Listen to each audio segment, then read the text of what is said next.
Today, the first cruise ship for the year 2016 docked at the port of Mombasa, carrying over 1,000 people. A total of 10 cruise ships are expected this year.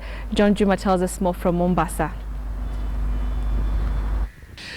Having sailed from Zanzibar, carrying over 600 passengers and over 400 crew members, totaling to over 1,000 people, the cruise ship Seven Seas Voyager made her way into Mombasa port, docking few minutes after 7 a.m. The Cabinet Secretary for Tourism, Najib Balala, and Principal Secretary for Tourism, Fatma Hirsi, were among the stakeholders who received the tourists. The beauty about the cruise ship, the ripple effect, the supplier value chain is major, from water supply to vegetables to food stuff to security to service providers like the port to tourism providers. So it's not about just tourism, it's about an economy running, and this is what is required in Mombasa. Today being just the second day of the year 2016, the vessel Seven Seas Voyager is the first cruise ship to dock in Mombasa this year. Cruise ship handlers in Kenya say they expect at least 10 ships to call in the port of Mombasa this year, an increase from last year where 6 cruise ships docked in the port city. We're expecting to have, for the 2016, 9 cruises coming in, and we might be having an extra one to make it 10 over this period next year. So we expect, 2016 to be better than the year before, 2015, on the cruises.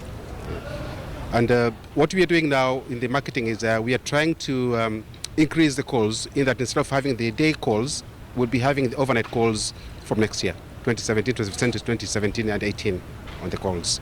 Yeah. Mombasa has been a popular port of call for cruise ships, and it's very competitive because these cruise ships only visit a few ports. They cannot visit all the ports in the world.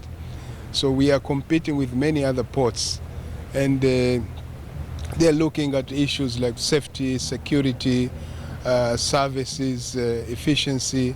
With improved security, political stability, and hope of total victory in the ongoing war against terrorism and piracy, players in the tourism sector are confident that tourism will create more jobs and will regain its position of being the second largest foreign exchange earner in the country. It takes a lot of marketing, to bring these cruises down here. It's not that they just make a call like that, because we do a lot of marketing to convince them to come to the Indian Ocean waters.